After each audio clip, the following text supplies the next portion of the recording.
These are directions for formatting your Works Cited page in MLA style using Microsoft Word. The Works Cited list for your paper goes at the end of your paper and starts on a new page.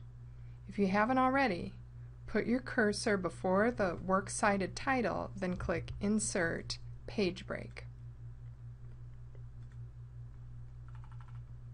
Next, highlight all your citations. Double check that your citations are all in Times New Roman with 12-point font.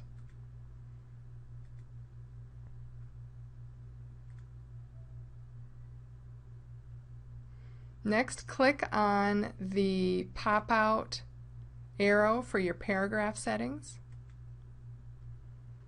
There's a few things to check here. First, under Special, you're going to change that to Hanging. And it should automatically set this at 1/2 inch. Next, the line spacing should be double. And you also want to click this Don't Add a Space Between Paragraphs of the Same Style. All right, click OK. For the Works Cited, you also want that in Times, 12-point, and centered. And that's all there is to it.